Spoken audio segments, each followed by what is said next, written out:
আসসালামু আলাইকুম। Advance article writing এর আজকের ক্লাসে আপনাদের সবাইকে স্বাগতম জানাচ্ছি। আজকে আমরা 6 তারিখ জুনের ওয়েডনেসডে। মূলত আমরা ওরিয়েন্টেশন ক্লাসের পরে আমাদের আজকে তৃতীয় ক্লাস। আজকে আমরা এই ক্লাসে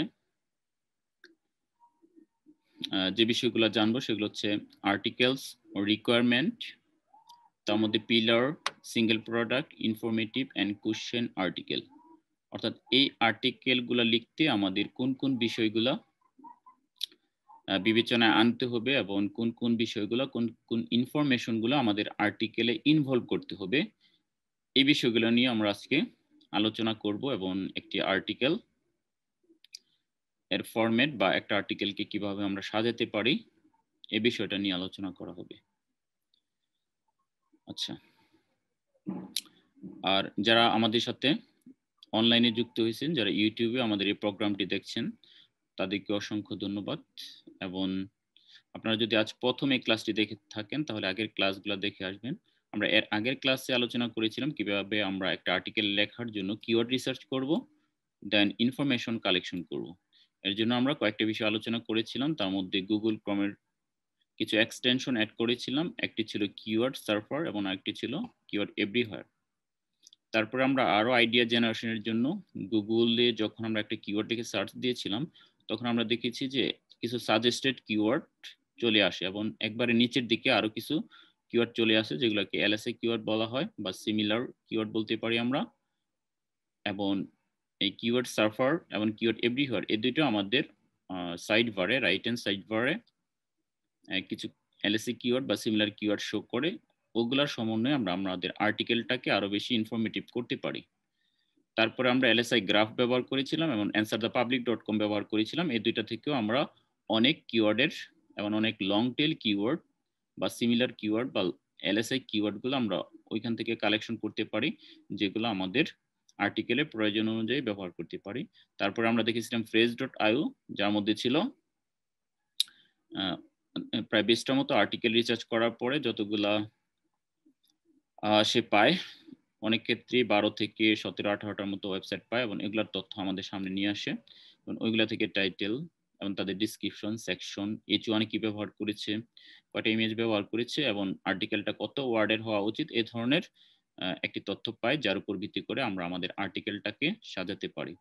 তারপরে আমরা আরো জেনেছিলাম যে কিভাবে অ্যামাজন থেকে বিভিন্ন তথ্য নিয়ে বিভিন্ন প্রোডাক্টের রিভিউ আমরা লিখতে পারি।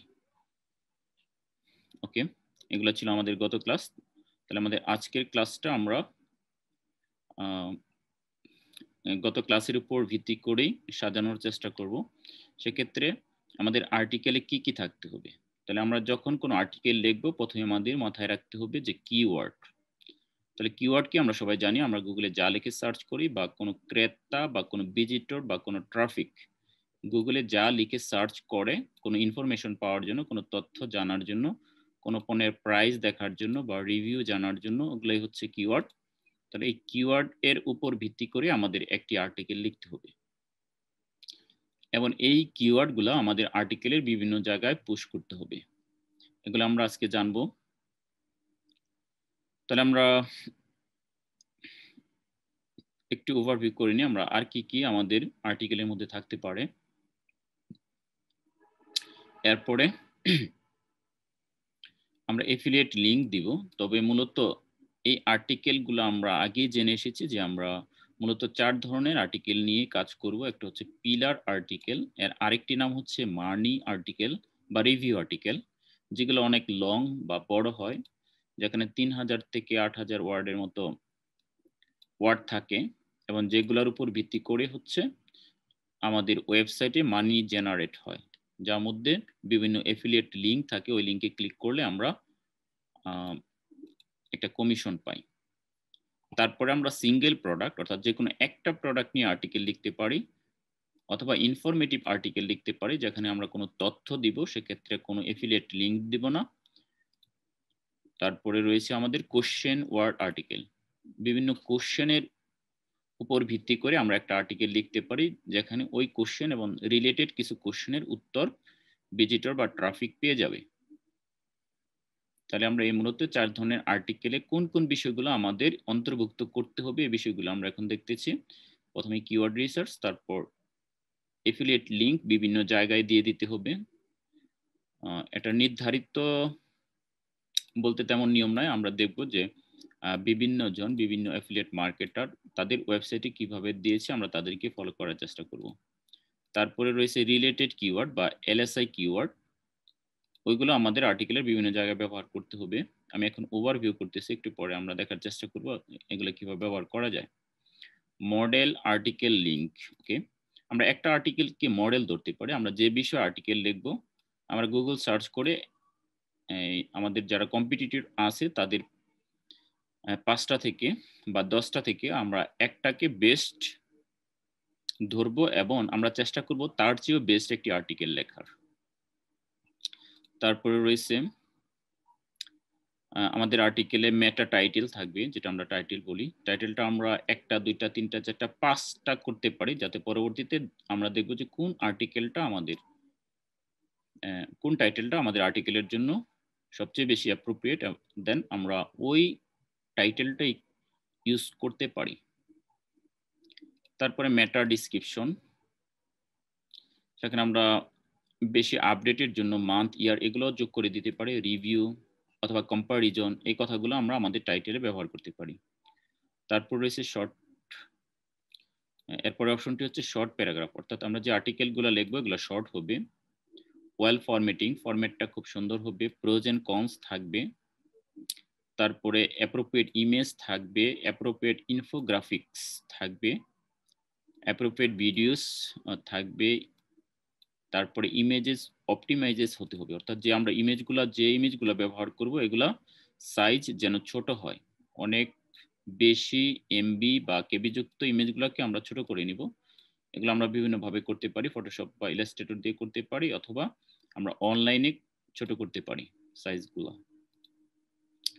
তারপরে রয়েছে আর্টিকেল রিডেবিলিটি, অর্থাৎ আমরা যে আর্টিকেলটা লিখবো এটা যেন মানুষ পড়ে আনন্দ পায়, বুঝতে পারে, সহজবোধ্য মনে হয়। দুর্বোধ্য যাতে মনে না হয়, কঠিন যাতে মনে না হয়, এদিকে আমরা খেয়াল রাখবো। গ্রামার মিস্টেক ফ্রি হতে হবে, আমরা গ্রামার মিস্টেক যাতে ভুল না হয়, আমাদের যে স্ট্রাকচার রয়েছে সেন্টেন্সের সেগুলো যেন আমরা মেনটেন করি সেদিকে খেয়াল রাখতে হবে। তারপর রয়েছে কপিরাইট, ডুপ্লিকেট বা প্লেজারিজম ফ্রি, আমাদের খেয়াল রাখতে হবে যাতে আমরা অন্যের কন্টেন্ট হুবহু ব্যবহার না করি। আমরা অন্যের কাছ থেকে আইডিয়া নিব, বাট তারা যেভাবে লিখছে আমরা সেভাবে লিখবো না, আমাদের মতো লিখবো যাতে তাদের সাথে না মিলে। টেবল অফ কন্টেন্ট ব্যবহার করব, এগুলো আমরা প্র্যাকটিক্যাল দেখবো, তাহলে আমরা ক্লিয়ার হবো যে টেবল অফ কন্টেন্ট কি। বুলেট পয়েন্ট ব্যবহার করব, কালার পয়েন্ট ব্যবহার করব। H1 header one time with keyword, অর্থাৎ আমরা যে টাইটেলটা ব্যবহার করবো এই টাইটেলটা মূলত H1 ট্যাগ ব্যবহার করা হয়, যেটাকে টাইটেল ট্যাগ বলা হয়। তাহলে এই H1 ট্যাগের মধ্যেও আমরা কিওয়ার্ড রাখার চেষ্টা করব এবং অবশ্যই যেন থাকে কিওয়ার্ডটা, সেদিকে খেয়াল রাখবো। S2 header several Times with keyword, এবং S2 ট্যাগ আপনারা সবাই জানেন যে ট্যাগগুলো H1 থেকে আমরা S6 পর্যন্ত ব্যবহার করতে পারি। তারপরে হচ্ছে প্যারাগ্রাফ। আচ্ছা, তাহলে এই S2 S3 এগুলোর মধ্যেও আমরা কিওয়ার্ড রাখার চেষ্টা করব। তার পরবর্তীতে S3 H4 এগুলোর মধ্যেও আমরা কি করব, কিওয়ার্ড রাখার চেষ্টা করব। আমরা যখন S2 একটা টপিক থাকবে বা একটা সেকশন থাকবে, তার আন্ডারে যদি আরো কিছু সেকশন থাকে ওগুলার ক্ষেত্রে আমরা যে টাইটেল বা টপিক হেডলাইন গুলো হবে ওগুলোর ক্ষেত্রে আমরা S3 S4 এগুলো ব্যবহার করব। তারপর হচ্ছে বাটন কালার, আমরা যে বাটনগুলো ব্যবহার করব বিশেষ করে এফিলিয়েট লিংকের জন্য, এগুলার কালারগুলো যাতে সুইটেবল হয়, পাঠকরা যাতে এগুলা বুঝতে পারে যে বাটনের ব্যাকগ্রাউন্ড কালার এবং বাটনের কালার এই দুইটা যে একরকম মিলে না যায়, ঝাপসা না হয়, এদিকে আমরা খেয়াল করব যাতে স্পষ্ট থাকে। বাটনের টেক্সটগুলো কি হওয়া উচিত, আমরা এক এক সময় এক এক টেক্সট ব্যবহার করার চেষ্টা করব। কনক্লুশন অংশ থাকবে। তারপরে আমরা title tag, alter tag, image tag, এগুলো আমরা ইমেজের মধ্যে ব্যবহার করার চেষ্টা করব যখন আমরা কন্টেন্টটা আপলোড দিব। তো এই বিষয়গুলো নিয়ে আমরা আজকে আলোচনা করব। তবে আমরা যে আর্টিকেল লিখবো প্রত্যেকটা আর্টিকেলই হবে আমাদের মতো, অর্থাৎ একটা আর্টিকেল লেখার নির্দিষ্ট কোনো কি বলা যায় একবারে ফরম্যাট নাই, স্ট্রাকচার নাই। যেমন আমরা টেন্সের স্ট্রাকচারে পড়েছি যে প্রেজেন্ট ইনডিফিনিট টেন্সের স্ট্রাকচার হলো সাবজেক্ট প্লাস ভার্বের প্রেজেন্ট ফর্ম প্লাস এক্সটেনশন বা অবজেক্ট। ঠিক এরকমের কোনো স্ট্রাকচার নাই। আমরা যখন লিখব তখন আমাদের এক একজনেরটা এক এক রকম হবে। এটাই হচ্ছে ন্যাচারাল। তবে আমরা এখন যে বিষয়গুলো আলোচনা করছি এগুলো হচ্ছে আমাদের আর্টিকেলের ভিতরে থাকতে হবে, এটাই। আর সবকিছুরই মূলত তিনটা পার্ট থাকে, একটা বিগিনিং, একটা মিডল এবং একটা হচ্ছে এন্ডিং। তো আমাদের এখানে এই ধরনের যাতে ক্রম বা সিরিয়াল এটা যেন আমরা মেনটেন করতে পারি সেদিকে আমাদের খেয়াল রাখতে হবে যে কোন বিষয়গুলো আগে দিতে হবে, কোনগুলো মাঝখানে, কোনগুলো শেষে। আর এই আইডিয়াগুলো আমরা পেয়ে যাব যখন আমরা লেখালেখি করতে থাকবো, আমরা অভ্যস্ত হয়ে যাব। অন্যরা কিভাবে লিখছে এগুলো নিয়ে আমরা যখন রিসার্চ করব, তাদের আর্টিকেলগুলো পড়বো, দেন আমাদের এই আইডিয়াগুলো হয়ে যাবে। আচ্ছা, তাহলে আমাদের প্রথম শুরু করতে হবে কিওয়ার্ড দিয়ে। আমরা যে কোনো একটা কিওয়ার্ড লিখি। আচ্ছা, আমি একটু আগে সার্চ করতেছিলাম গল্ফ ব্যাক রিভিউস নিয়ে। গল্ফ একটি খেলা, আমেরিকার একটি জনপ্রিয় খেলা। তাহলে গল্ফ এর জন্য যে ব্যাগগুলো ব্যবহার করা হয় এই ব্যাগের রিভিউস নিয়ে। তাহলে আমরা আরেকটু একটু শর্ট করতে পারি এটাকে। আমরা এখানে দেখতে পাচ্ছি যে গল্ফ ব্যাগ রিভিউ, এটার সার্চ ভলিউম হচ্ছে 480।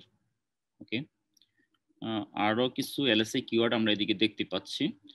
তবে আমরা আগেও বলেছি, আজকেও বলছি যে এই কিওয়ার্ডগুলো আমরা যখন আর্টিকেল লিখবো আমরা এই আর্টিকেলের মধ্যে ব্যবহার করার চেষ্টা করবো। আচ্ছা, তাহলে আমরা ধরি যে আমরা এই কিওয়ার্ডটা নিয়ে একটি আর্টিকেল লিখবো। তাহলে আমাদের প্রথম কাজ কি? প্রথম কাজ হচ্ছে যে আমি তো আগে থেকেই জানি না কি লিখবো, এর জন্য আমাদের প্রথম কাজ হচ্ছে এই ওয়ার্ডটা লিখে গুগলে সার্চ দিব। আমরা যখন সার্চ দিব তখন গুগলের প্রথম পৃষ্ঠায় আমরা অনেকগুলো রেজাল্ট দেখবো, দ্বিতীয় পৃষ্ঠায় দেখবো, আরো দেখবো। আমরা যত বেশি সম্ভব স্টাডি করার চেষ্টা করব, কারণ আমরা যত জানবো তত ভালো লিখতে পারবো। ওকে, তো এখানে পড়াটা হবে আমাদের পত্রিকা পড়ার মতোই, আমাদের একাডেমিক পড়ার মতো। আমরা কোনো কিছু মুখস্থ করব না, আমরা জাস্ট পড়ে যাব এবং আইডিয়া নেওয়ার চেষ্টা করব। তবে আমরা গত ক্লাসও যেটা বলেছিলাম যে ইনফরমেশন কালেকশনের জন্য আমরা কিছু সেকশন, কিছু টাইটেল, কিছু টপিকস, এগুলো হচ্ছে আমরা লিখে রাখতে পারি এবং এর উপর ভিত্তি করে আমরা পরবর্তীতে লেখাগুলো লিখব, আর্টিকেল। আচ্ছা, আমরা এখানে কিছু সাইট দেখতে পাচ্ছি, তার মধ্যে বেস্ট নেট গল্ফ ব্যাগ, এখানে নেটের গল্ফ ব্যাগের কথা বলছে। দেখেন, আমরা বলছিলাম যে best golf reviews, sorry, golf bag reviews, অর্থাৎ গল্ফের ব্যাগ যেগুলো। এখন গল্ফ বলতে আমরা ব্যাট বলের যে ব্যাটটা এটাকেই বুঝে থাকি, আর নেট হচ্ছে যে জাল যেটা প্র্যাকটিস করার জন্য ব্যবহার করা হয়, ওইটার ব্যাগ। আমরা এটা খুঁজছি না, আমরা একটু নিচে চলে যাব। গল্ফ ব্যাগ রিভিউস, হ্যাঁ এটা দেখেন আমাদের কিওয়ার্ডের সাথে মিলে গেছে, গল্ফ ব্যাগ রিভিউস। এরপরে আরো অংশ আছে, তাহলে আমরা এটা দেখতে পারি। একটা রয়েছে বেস্ট গল্ফ ব্যাগ। আচ্ছা, তাহলে এখানে রিভিউ শব্দটা নাই, পুরোপুরি টার্গেট করে নাই, তবে গল্ফ ব্যাগ শব্দটা আছে। এখানেও 18 বেস্ট গল্ফ ব্যাগ আছে।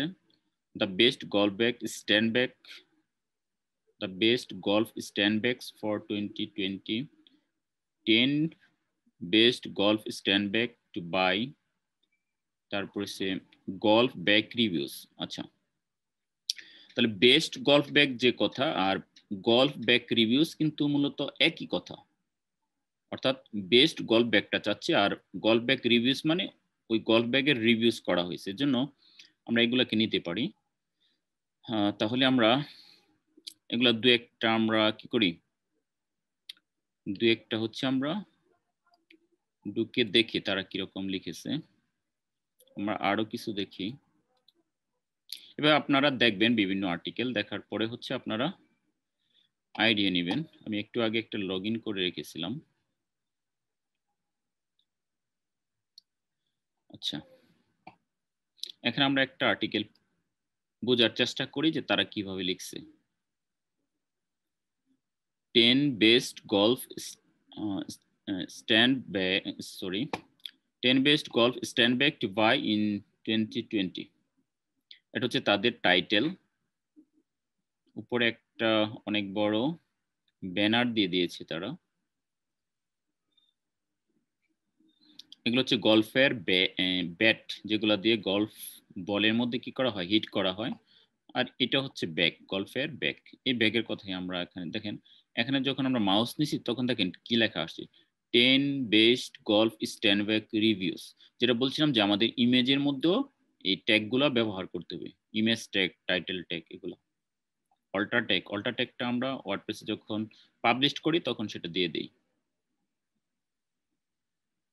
আচ্ছা, এখানে তারা ইন্ট্রোডাকশন শুরু করেছে, আমরা ফলো করার চেষ্টা করব যে তারা কিভাবে লিখছে, এবং আপনারাও সেভাবেই লেখার চেষ্টা করবেন। আমরা টেকনিকগুলো ফলো করি। প্রথমে লিখছে, ব্যাগস আর so handy in carrying all your valuable and paying accessories with paying golf.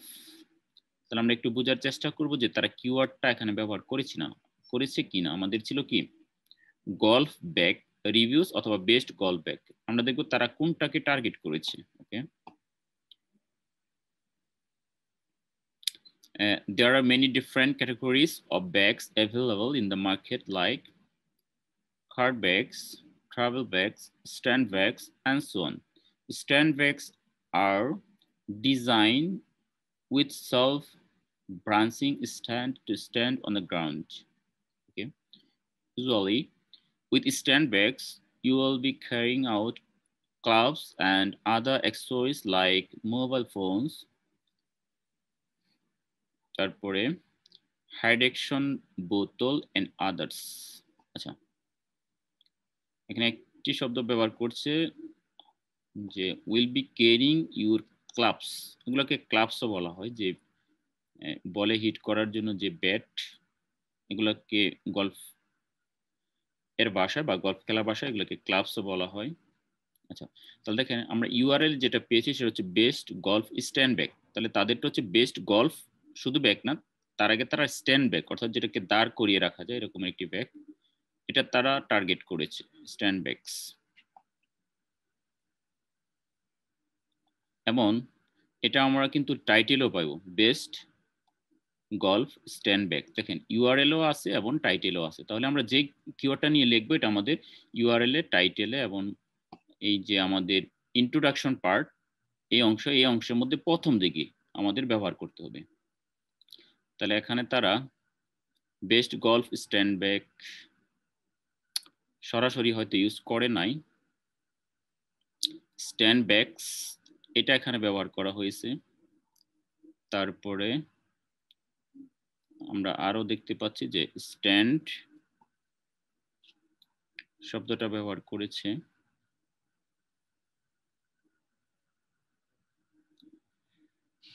Stand bags শব্দটা এখানে ব্যবহার করেছে, অর্থাৎ তারা হুবহু ব্যবহার করে নাই। যাই হোক, যদি হুবহু ব্যবহার করতে সেটা আরো বেটার ছিল। তাহলে আমরা দেখতে পেলাম যে কিওয়ার্ডটা আমাদের কি কিভাবে ব্যবহার করতে হবে। আমরা আরো দেখি যে এই কিওয়ার্ডগুলো তারা আরো কোথায় কোথায় ব্যবহার করেছে। আমরা এটার মধ্যেই দেখি, আমরা দেখব তাদের, দেখেন এখানে 10 বেস্ট গল্ফ স্ট্যান্ড ব্যাগ, এখানে আরেকটি বর্ণনা তারা শুরু করেছে 10টার, এখানে হেডিং এ তারা ব্যবহার করেছে এই কথাগুলো, বেস্ট গল্ফ স্ট্যান্ড ব্যাগস। এই কিওয়ার্ডটা তারা এখানে ব্যবহার করেছে, যেটা তাদের টাইটেলে এবং ইউআরএল এ ছিল। এবার দেখেন টলিমেট গল্ফ টিএম, তারপর হচ্ছে স্ট্যান্ড গল্ফ ব্যাগ 5.0। তো দেখেন এখানে তাদের প্রোডাক্টের নামের ভিতরে তারা স্ট্যান্ড গল্ফ ব্যাগ কথাটাকে কি করেছে, উল্লেখ করেছে। হয়তো তাদের মডেলটা হচ্ছে এটা, টেলিমোড গল্ফ স্ট্যান্ড ব্যাগ। আমরা যদি একটু অ্যামাজনে যাই এবং অ্যামাজন থেকে দেখে আসি যে আসলে প্রোডাক্টের নামটা কি। আমরা অ্যামাজনে গেলাম, amazon.com,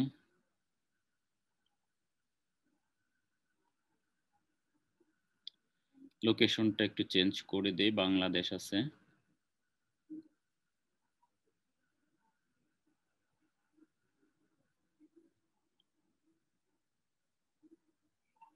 change address,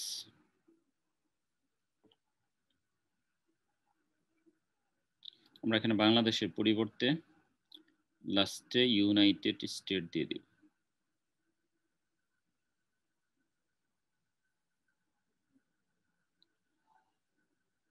United state, continue দিয়ে দিই। এখন আমরা সার্চ বক্সে লিখে দেই অ্যাড দেওয়ার কারণ হচ্ছে যে তাহলে আমরা অনেকগুলো প্রোডাক্ট অ্যাভেলেবল পাবো, অন্যথায় বাংলাদেশের জন্য যেগুলো অ্যাভেলেবল এগুলাই দেখাবে। তাহলে আমরা এখানে সার্চ দিয়ে দিলাম।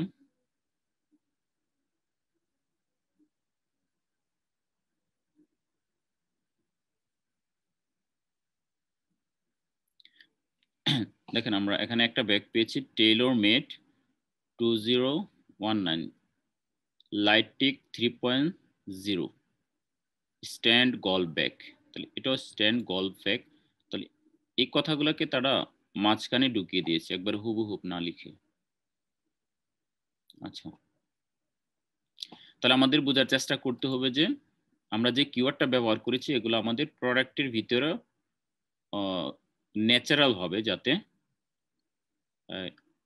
কৃত্রিম মনে না হয়, সেভাবে আমাদের বসিয়ে দিতে হবে। এটা আমরা শেষের দিকেও দিতে পারি, যদি মাঝখানে সম্ভব হয় সেখানেও দিতে পারি। তবে প্রোডাক্ট আমরা অ্যামাজনে দেখবো যে হুবহুব নামটা কি সেটা একসাথে রাখার চেষ্টা করবো। এরপরে হয়তো আমরা আমাদের যে কিওয়ার্ডটা আছে সেটা কৌশলে ব্যবহার করে দেওয়ার চেষ্টা করব।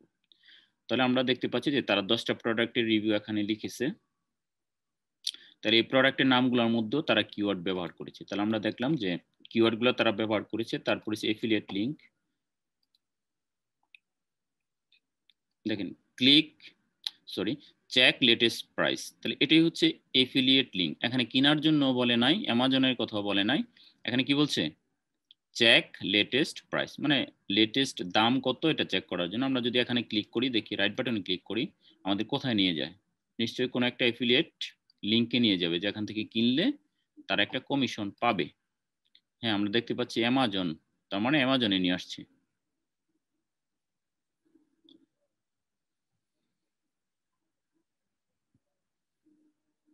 এই যে অ্যামাজনে নিয়ে আসছে Taylor made golf TM stand golf bag 5.0।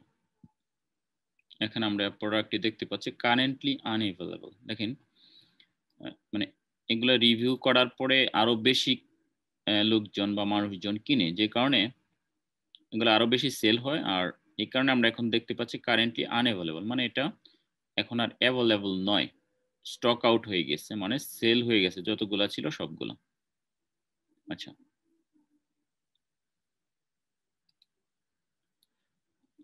তাহলে তারা টাইটেল দিয়েছে, একটি ইমেজ দিয়েছে, তারপরে এফিলিয়েট লিংক দিয়েছে। তাহলে আমরা যেটা বোঝানোর চেষ্টা করতেছি যে আমাদের এফিলিয়েট লিংক থাকতে হবে। আর রিলেটেড কিওয়ার্ডগুলো আমরা বিভিন্ন জায়গায় ব্যবহার করব, সেটা তো আমরা আগেও ব্যাখ্যা করেছি। তারপরে হচ্ছে ফিচারগুলো, এই প্রোডাক্ট সম্বন্ধে একটু ডিসক্রিপশন দেওয়া হয়েছে। এই ডিসক্রিপশনগুলো আমরা যখন লিখবো তখন কিন্তু আমরা তাদেরকে ফলো করব না, তারা কি লিখছে এটা পড়ে আমরা লেখার চেষ্টা করব না। আমরা চেষ্টা করব অ্যামাজনে চলে যাব এবং অ্যামাজনও দেখবো এই প্রোডাক্টের কি কি ডিসক্রিপশন দেওয়া আছে। আমরা একটু স্ক্রলিং করে বিভিন্ন জায়গায়, যে আমরা এখানে ডিসক্রিপশন দেখতে পাচ্ছি, এদিক দিয়ে রয়েছে, নিচে রয়েছে, বিভিন্ন জায়গা থেকে আমরা এগুলা সংগ্রহ করার চেষ্টা করব। তারপরের অপশনটা কি? Model article link. আমরা ধরে নিই যে এই আর্টিকেলটা আমাদের কাছে মনে হয়েছে যে অনেক ভালো লিখেছে, এখন আমরা এটার উপর ভিত্তি করে তার চেয়ে বেটার আর্টিকেল লিখব। তাহলে আমরা কি করব? আমরা হয়তো তারা এই প্রোডাক্টটা নিয়েছে, আমরা অন্য আরেকটা প্রোডাক্ট নিতে পারি, এবং যেগুলো আমরা লেখার সময় দেখবো যে আনঅ্যাভেলেবল, আমরা ওগুলো নিয়ে লিখবো না, যেগুলো অ্যাভেলেবল আছে ওগুলো নিয়ে লিখবো। কারণ এখান থেকে গিয়ে যদি কেউ দেখে যে এই প্রোডাক্টটা কি আনঅ্যাভেলেবল, এখন আর মার্কেটে নাই, তখন তো সে কিনতে পারতেছে না। যখন সে কিনবে তখন এনে হচ্ছে যে লিঙ্ক দেওয়া হয়েছে ওই লিঙ্কের এগেনস্টে কমিশন পাবে ওই সাইটের মালিক, বাট যদি না কিনে তাহলে তো পাবে না। তবে সুবিধা হচ্ছে যে এখানে সে এটা পেল না, এখন সে যদি অন্য কোনো একটা পছন্দ হয়ে যায় এদিক থেকে এবং সেটাও কিনে, তারপরও লিঙ্ক পাবে। যদি এখান থেকে সবগুলা কিনে তাহলে সবগুলা থেকে লিঙ্ক পাবে।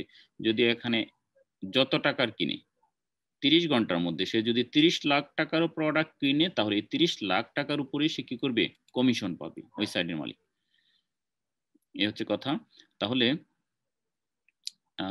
আমরা যখন লিখবো আমরা দেখবো যে অ্যামাজনে, আমরা যদি অ্যামাজনের প্রোডাক্ট নিয়ে কাজ করি এবং যেই মার্কেট প্লেসের প্রোডাক্ট নিয়ে কাজ করবো, আমরা আগে দেখে নিব যে এগুলা অ্যাভেলেবল আছে কিনা, যেগুলো অ্যাভেলেবল আছে ওগুলো নিয়ে লেখার চেষ্টা করব। তারপরে ফিচারগুলা, এখন তারা যা ব্যবহার করছে যদি আমরা তাদেরকে ফলো করি তাহলে কিন্তু অনেকটাই মিলে যাবে তাদের সাথে। এই জন্য আমরা তারা কি ব্যবহার করেছে এগুলো আমরা ফলো করব না, আমরা অ্যামাজন থেকে আমাদের মতো নেওয়ার চেষ্টা করব। যখন আমাদের মতো নিব তখন দেখবেন তাদের সাথে মিলবে না, অন্যদের সাথে মিলবে না। আর ওইখানে প্রোডাক্টগুলোর ফিচারগুলো বিভিন্নভাবে দেওয়া আছে, আমরা আমাদের মতো লিখব যাতে অন্যের সাথে না মিলে। আচ্ছা, আর কিছু কিছু ফিচার আমরা গত ক্লাসে ব্যবহার করেছিলাম যেগুলো হচ্ছে ফিক্সড, যেগুলো চেঞ্জ করা কি নয়, সম্ভব নয়, সেক্ষেত্রে আমরা ওই ফিচারগুলো ঠিক রাখতে পারবো। এক্ষেত্রে শুধু একজন না, আমরা যদি 10 জন 20 জন এমনকি 40 জনও এগুলা ব্যবহার করেছে সেক্ষেত্রে আমাদের কপিরাইটের জন্য প্রবলেম হবে না। আচ্ছা, তাহলে এর পরবর্তীতে আমরা মডেল আর্টিকেল নিয়ে আলোচনা করলাম। তারপর আমরা সিরিয়াল মতো যাওয়ার চেষ্টা করি যে আমরা সবগুলা ব্যবহার করতেছি কিনা। তারপরে রয়েছে আমাদের টাইটেল। টাইটেল নিয়ে আমরা আলোচনা করেছি কিভাবে আমরা দিব। শর্ট প্যারাগ্রাফ, এই বিষয়টা অত্যন্ত গুরুত্বপূর্ণ। যদি প্যারাগ্রাফ লং হয়, একসাথে অনেক ওয়ার্ড থাকে কোনো ব্রেক ছাড়া, তাহলে ওগুলো মানুষ পড়ে না, পড়তে চায় না। দেখেন এখানে ডিসক্রিপশন যেটা রয়েছে ছোট, তিন, আমরা লাইন তিনটা বলতে পারি, হয়তো সেন্টেন্স বেশি আছে 1 2 3, তারপর আরেকটু অংশ চলে আসছে। অর্থাৎ এখানে যদি এমন হতো এতটুকু আছে তারপরে কোনো গ্যাপ ছাড়াই এত বড় একটা প্যারাগ্রাফ, তখন কিন্তু লোকজন সেটা পড়তে কি বিরক্তি বোধ করতো। এই জন্য যদি বড় হয় আমরা এন্টার দিয়ে দিয়ে ভেঙে দিব, অর্থাৎ নিচে নামিয়ে দিব যাতে ছোট ছোট প্যারাগ্রাফ হয়। আমরা দেখি অন্যটার মধ্যে এরকম ছোট প্যারাগ্রাফ বোঝানোর মতো আইটেম আছে কিনা। এটা তো গোড আর্টিকেল না, শুধু ভিডিও দিয়ে রাখছে। এখানে দেখেন বোঝানো যাচ্ছে, দেখেন দেখেন এগুলো কিন্তু একটা প্যারা, আমরা যদি বলি একটা বিষয় নিয়ে লিখছে বাট ভেঙে দিয়েছে যাতে পড়তে সুবিধা হয়। এখানে এসে ভেঙে দিয়েছে, এখানে যেটা আমরা একটু বাড়তি স্পেস দেখতে পাচ্ছি, এরকম আমাদের ছোট ছোট 2 লাইন 3 লাইন পরে পরে ভেঙে দিতে হবে। তবে চেষ্টা করতে হবে যাতে আমরা যে বিষয়গুলো লিখি একটু মিল থাকে। একবারে যদি এটার সাথে পরেরটা একবারে বেশি মিল, তখন আমরা ওইটা না ভেঙে পরেরটা ভাঙার চেষ্টা করব। এমন খেয়াল রাখবো যাতে কিছুতে 3 থেকে 4 লাইন, সর্বোচ্চ 4 লাইন যাতে যায়, এর বেশি যাতে না যায়। যেমন এখানে 4 লাইন আছে, দেখেন এখানেও 4 লাইন আছে, এখানে 2 বা 2.5, এখানে 2, এরকম। অর্থাৎ ছোট ছোট করে ভেঙে দিব আমরা। এখানে তো টাইটেল আছে, টাইটেল থাকলে তো আমরা ভাঙতেই পারি, নো প্রবলেম। কিন্তু যেগুলোর মধ্যে টাইটেল থাকবে না, একটা রান্ডারই অনেক লেখা, যেমন স্ট্যান্ড ব্যাক, এখানে দেখেন অনেকগুলা অপশন। এটা কিন্তু একটা প্যারা ছিল কিন্তু সে কি করেছে, ভেঙে দিয়েছে যাতে পড়তে সুবিধা হয়। তাহলে আমরা যখন লিখবো এই বিষয়টা সবাই খেয়াল রাখবো। তারপরে ফরম্যাট ভালো হতে হবে। তাহলে এই যে সুন্দরভাবে গুছানো আছে, ফরম্যাটটা অনেক সুন্দর। আবার দেখেন এটা এটা কিন্তু শুধু ইমেজ, তারপরে হচ্ছে অনেকগুলা প্রোডাক্ট, মনে হচ্ছে না খুব ভালো ফরম্যাটিং। আবার এটাও কিন্তু ভালো ফরম্যাট আছে, সুন্দর বোঝা যাচ্ছে যে আমরা পড়তে পারতেছি কোন কোন বিষয়গুলো নিয়ে লেখছে, গুছানো আছে। এরকমের ফরম্যাটগুলো আমাদের কি হতে হবে, সুন্দর হতে হবে। প্রোজ এন্ড কনস থাকতে হবে, যেগুলো বলছি যে সুবিধা এবং অসুবিধা, ওই প্রোডাক্টের সুবিধা কি অসুবিধা কি ওইটা থাকতে হবে। যেমন আমরা এটার মধ্যে দেখতে পাচ্ছি, দেখেন ফিচার, ফিচারের পরেই ফিচারগুলোকে আবার বুলেট পয়েন্ট দিয়েছে। আমরা যে বলছিলাম যে বুলেট পয়েন্ট ব্যবহার করতে হবে, তাহলে তারাও সেই কাজটা করেছে, ফিচারের মধ্যে বুলেট পয়েন্ট ব্যবহার করেছে। বিভিন্ন কালারের কথা বলছে, দেখেন তারা কালারও এখানে গ্রিন কালার, সবুজ কালার দিয়েছে, এখানে রেড কালার দিয়েছে। এর একটা অর্থ আছে, কারণ আমরা যেটা বলছিলাম যে প্রোজ এন্ড কনস, তাহলে এখানে গ্রিন দ্বারা প্রোজ গুলা বোঝাচ্ছে, সুবিধাগুলা, আর রেড কালার দিয়ে কনস বোঝানো হয়েছে যেগুলো অসুবিধা, ডিমেরিট। এবং এগুলোর মধ্যে আবার চিহ্ন ব্যবহার করেছে, আইকন ব্যবহার করেছে। এখানে টিক মার্ক দেখতে পাচ্ছি, এখানে ক্রস মার্ক দেখতে পাচ্ছি। তাহলে প্রোজ এন্ড কনস এই অপশনটা তাদের প্রোডাক্টে আছে, অর্থাৎ এটার ভালো দিক, ভালো দিক সবসময় বেশি থাকে, প্রোডাক্টের ভালো দিকগুলো দেওয়া হয়েছে এক পাশে, মানে আরেক পাশে কি যে ডিমেরিট গুলা বা কনস গুলা সেগুলো দেওয়া হয়েছে। তাহলে আমাদের আর্টিকেলে এই পার্টটা থাকতে হবে। তারপরে সে অ্যাপ্রোপ্রিয়েট ইমেজ থাকতে হবে। তাহলে দেখেন প্রত্যেকটা প্রোডাক্টের জন্য একটি করে ইমেজ ব্যবহার করেছে, ওই প্রোডাক্টের ইমেজ। এখানেও দেখেন আমরা যদি যাই এখানে কি কয়টা প্রোডাক্টের বর্ণনা দিচ্ছে আমরা আগে দেখি নেই। আমরা আরো নিচে যাই, 10টা কোথায় ইউজ করছি আমরা দেখার চেষ্টা করি। দেখেন এখানে দেখেন একটা টেবিল দিয়েছে, image product details view on Amazon. অর্থাৎ এখানে প্রোডাক্টের ইমেজগুলো দিয়েছে, এখানে প্রোডাক্টের নাম, এখানে সংক্ষিপ্ত কিছু ফিচার তুলে ধরেছে এবং ভিউ অন অ্যামাজন। এটাকে আমরা টেবল বা একটা টেবিলও ধরতে পারি বা লিস্ট ধরতে পারি, যেখানে এটুক পরে অনেকে ক্লিক করে এবং কিনে নেয়, এতে করে তার পুরো আর্টিকেল। পরবর্তীতে দেখবেন যে 10টার বিস্তর বর্ণনা আছে, ওগুলোর মধ্যে না পড়ি এখান থেকেই অনেক কনভার্সন পাওয়া যায়। পরবর্তীতে সে the 5 best golf bag for the money review, তাহলে 5টা গল্ফ ব্যাগ নিয়ে সে আলোচনা করেছে, ওগুলো আবার একটা একটা করে অনেক বর্ণনা দিয়েছে। এখানে প্রোডাক্টের নাম, যে প্রোডাক্টের ইমেজ, এখানে প্রোস এবং কনস ব্যবহার করেছে ভিউ অন অ্যামাজন। তার পরবর্তীতে সে ব্যবহার করেছে ডিসক্রিপশন, তারপরে স্পেসিফিকেশন, তারপরে 7 কালার কম্বিনেশন অ্যান্ড অপশন, কি কি কালার রয়েছে এই বিষয়গুলো তুলে ধরেছে। তারপরে আরো ডিটেলস বর্ণনা করেছে। তারপরে হু ইজ ইট ফর, মানে এটা কার জন্য, এই প্রোডাক্টটা কার জন্য। ভার্ডিক্ট, ভার্ডিক্ট নিয়ে এখানে আলোচনা করা হয়েছে। অর্থাৎ সে কিন্তু, আমরা যদি আগেরটার সাথে তুলনা করি তাহলে কিন্তু এটার যে সিকোয়েন্স, এটার সাথে কিন্তু ওটার সিকোয়েন্স মিলে না, সে অন্যভাবে লিখেছে। তো আমাদেরও চেষ্টা করতে হবে যে কারোর সাথে যেন হুবহুব না মিলে, আমরা আমাদের মতোই একটা সিকোয়েন্স তৈরি করব, মানে একটা ধাপ তৈরি করব বা স্টেজ তৈরি করব, যেটা অন্যের সাথে মিলবে না, তাহলে সেটা ইউনিক হবে, ন্যাচারাল হবে এবং গুগলের কাছে খুব পছন্দনীয় হবে। আর যদি আমরা এই হুবহুব কাউকে ফলো করি, তখন এটা গুগল মনে করবে যে এরকমের আর্টিকেল তো আগেই আছে, তাহলে আমরা তোমাকে কেন র্যাঙ্কিং দিব, আগেরটাই তো র্যাঙ্কিং পাওয়া উচিত। এই জন্য আমাদের চিন্তা করতে হবে ফরম্যাটটা যেন একটু ইউনিক হয়, অন্যদের সাথে যেন হুবহুব মিলে না যায়। ওয়েল ফরম্যাটিং এর দিকে আমাদের খেয়াল করতে হবে। তাহলে প্রোসকন আমরা বুঝলাম, অ্যাপ্রোপ্রিয়েট ইমেজ বুঝলাম, তারপর রয়েছে অ্যাপ্রোপ্রিয়েট ইনফোগ্রাফিক্স। ইনফোগ্রাফিক্স গুলা একটা শুধুমাত্র ইনফোগ্রাফিক্স দিয়েও একটা আর্টিকেল হতে পারে, আর সেক্ষেত্রে ইনফোগ্রাফিক্স গুলোর মধ্যে বিভিন্ন ইমেজ এবং লেখার মাধ্যমে পুরো বিষয়টা তুলে ধরা হয়। আমরা যদি ইনফোগ্রাফিক্স একটু দেখি, আমরা আবার নিউ ট্যাবে যাই, অনেকগুলো ট্যাব খুলে ফেলেছি অলরেডি আমি।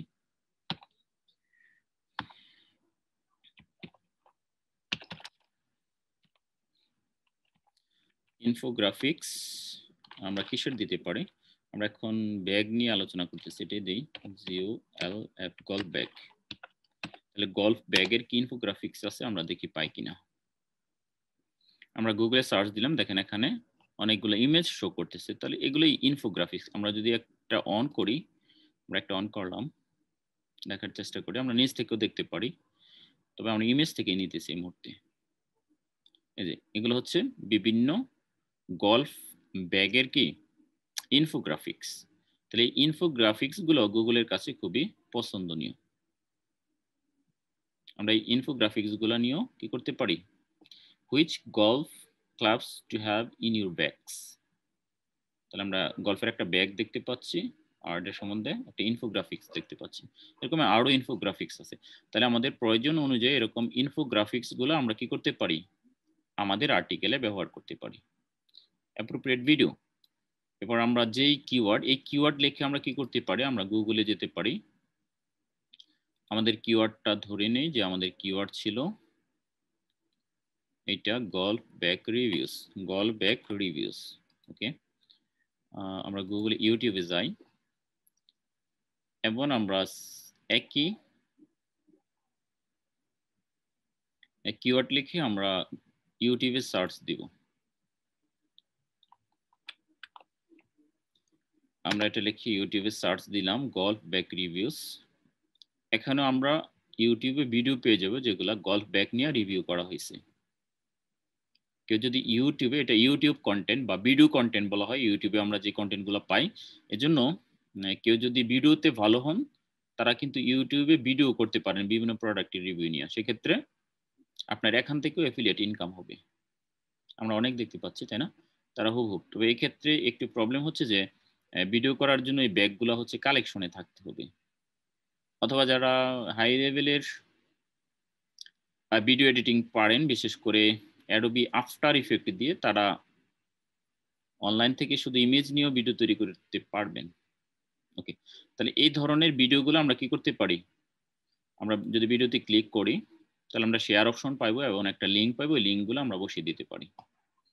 ওই অ্যাফিলিয়েট লিংক দিয়ে যে প্রোডাক্টটার পেজে ঢোকা হলো, হ্যাঁ, জি জি অ্যামাজনে, হ্যাঁ অ্যামাজনের, কিন্তু ওই প্রোডাক্টটা যদি ধরেন, বাট ওই যে পাশে তো আরো বিভিন্ন অপশন থাকে সাধারণ ভাবে, হ্যাঁ হ্যাঁ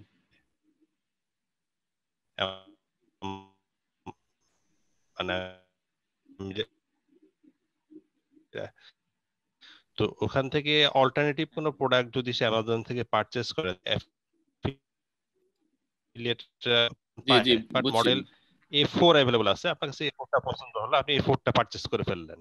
জি জি তো সেই ক্ষেত্রে তাহলে অ্যাফিলিয়েট যে মানে ওয়েব ওনার যে, সে কি কমিশনটা আর্ন করতে পারছে কিনা, কাস্টমার যদি মানে ওই লিঙ্ক দিয়ে ঢুকেও বিকল্প অন্য কোন একটা যদি পারচেজ করে।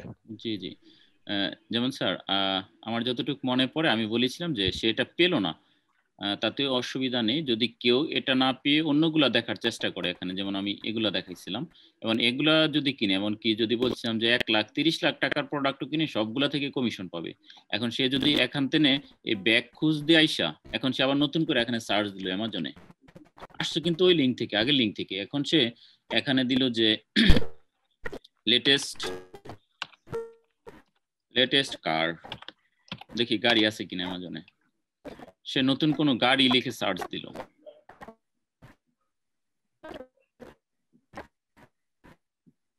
হ্যাঁ, এবং আচ্ছা এগুলো তো অ্যাপস দেখতে পাচ্ছি, আমরা ধরে নিলাম যে সে এখান থেকে একটা গাড়ি কিনে ফেললো, তাহলে ওই গাড়ি কেনার কমিশনও ওই ওয়েবসাইটের মালিক পাবে, শুধু গাড়ি না, অর্থাৎ সে 30 ঘন্টার মধ্যে যত কিছু কিনবে, মানে এই অ্যামাজন থেকে যত কিছু কিনবে সবগুলা থেকেই কমিশন পাবে, শুধু ওই একটা প্রোডাক্ট থেকেই নয়। স্যার ক্লিয়ার না বিষয়টা? হ্যাঁ ক্লিয়ার। ক্লিয়ার, মানে যা কিনুক 30 ঘন্টার মধ্যে সে অ্যামাজন থেকে যদি 1 কোটি টাকার পণ্য কিনে এই সবগুলা থেকেই কমিশন পাবে, ওকে ক্লিয়ার ভাই। যে কোনো প্রোডাক্ট। আচ্ছা, তারপরে আরো কোশ্চেন, আমরা কিওয়ার্ড নিয়ে আলোচনা করছি, এফিলিয়েট লিংক নিয়ে, আরো কয়েকটা বিষয় ছিল, কোশ্চেন থাকলে করতে পারেন। স্যার ওই যে জি ইমেজ অপটিমাইজেশন, জি জি এই বিষয়টা একটু স্যার আমার ওইখানে আমি একটু মানে আমার মিসিং ছিল, এখানেও বিষয়টা একটু স্যার আমাকে খুলে দেন, তাহলে হবে কি আমি একটু মানে কনফিউজটা আমার দূর হয়ে যাবে। যেমন আপনি অনলাইনে লিখবেন স্যার ইমেজ রিসাইজার, এর নিচে আমার একটা লিংক আছে দেখা যায়, ইমেজ রিসাইজার, ওকে, এখানে ক্লিক করলাম। আচ্ছা কোশ্চেনটা আমি আরেকবার বোঝার চেষ্টা করি, ইমেজ কিভাবে ছোট করবেন ওই বিষয়টা জানতে চাচ্ছেন স্যার, নাকি মূলত ইমেজ অপটিমাইজ বলতে কি বোঝো এটা আবেদিন স্যার? স্যার ইমেজ ছোট করা বা ইমেজটাকে আমি আমার ওয়েবসাইটের জন্য বা যে কোনো ওয়েবসাইটের জন্য জি কিভাবে মানে কি করব, অ্যাপ্রোপ্রিয়েট করব, জি জি সেটাই জানতে চাইছিলাম। হ্যাঁ, ওটা তো বলছিলাম যে একটা পদ্ধতি হচ্ছে যে অ্যাডোবি ফটোশপ বা ইলাস্ট্রেটর দিয়ে আমরা এটা ছোট করতে পারি, যারা ফটোশপ জানি বা ইলাস্ট্রেটর জানি সেটা দিয়ে করতে পারি, আর যারা একবারেই না জানি তারা অনলাইনে ছোট করতে পারি। যেমন অনলাইনে আপনি লিখবেন যে ইমেজ রিসাইজার, ইমেজ অপটিমাইজার, এ ধরনের লিখলে অনেক সাইট পাবেন, তার মধ্যে আমরা একটা পাইলাম এখানে, এটা হচ্ছে কি resizimage.net, হ্যাঁ, resizimage.net, এটার মধ্যে দেখেন আপলোড ইমেজ, সাউন্ডে কার প্রবলেম, সাউন্ড কার কারণ আছে,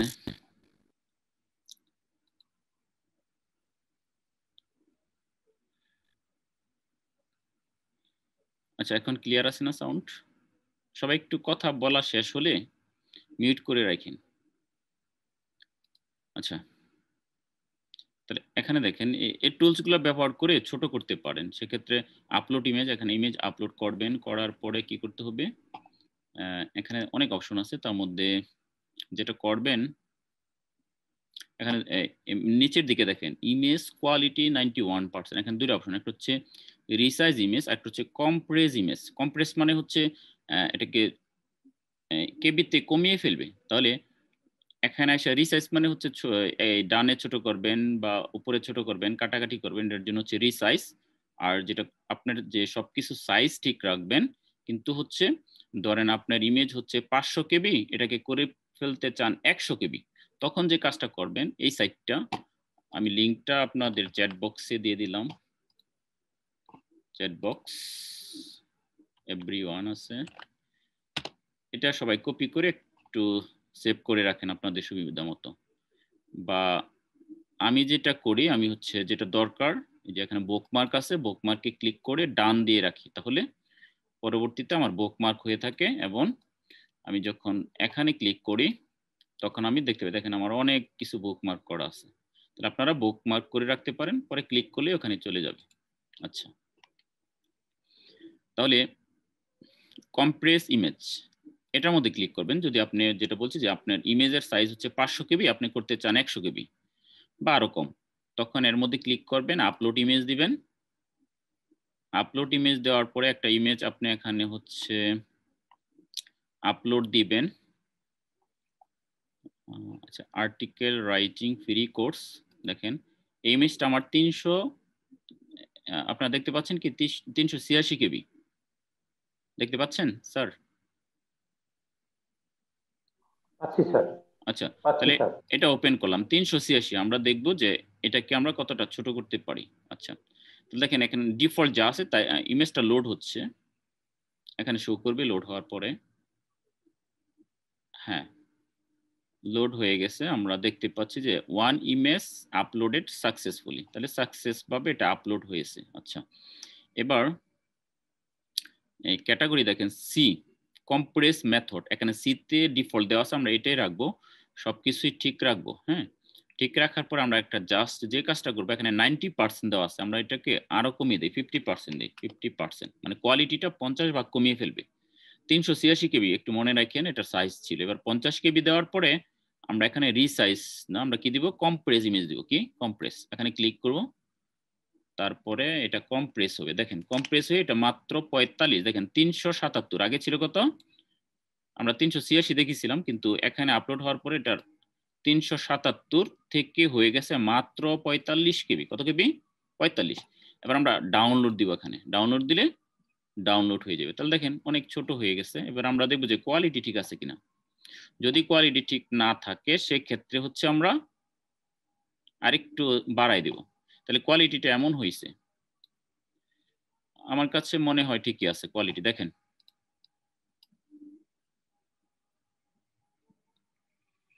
তাহলে আগের চেয়ে, আগেরটা একটু আপলোড করেন কথা। হ্যাঁ আমরা আগেরটা একটু শো করেন। আগেরটা একটু শো করাচ্ছি। আগেরটা দেখি কোথায় আছে, আগেরটা এটা। হ্যাঁ, আগেরটা এটা হচ্ছে আগেরটা। হ্যাঁ, আগেরটাকে আমরা ছোট করি, দুইটা পাশাপাশি রাখি, তাহলে দেখার চেষ্টা করেন। ওকে, দুইটা সমান সাইজ করে দেই, তাহলে আরো বুঝতে সুবিধা হবে। এটা হচ্ছে আগেরটা, হ্যাঁ, আর এটা হচ্ছে এখনকারটা। এবার দেখেন একটু হয়তো হালকা একটুই হয়েছে, বাট আপনার সাইজ কিন্তু অনেক কমে গেছে। এই যে এটা হচ্ছে web.net, হ্যাঁ, এটা হচ্ছে পরেরটা, আর এটা হচ্ছে কি আগেরটা। এখন দেখেন কোয়ালিটি কি খুব বেশি একবার হয়ে গেছে না? সাইজের তুলনায় 100% বলা যায়।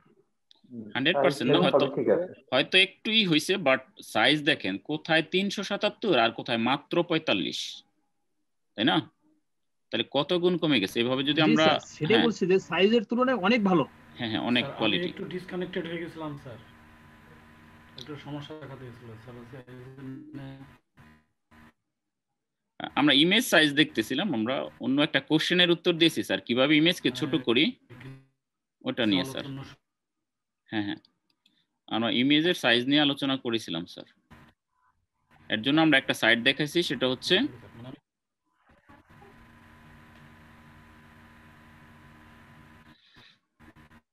এটা resizimage.net, এই সাইটটা স্যার। হ্যাঁ,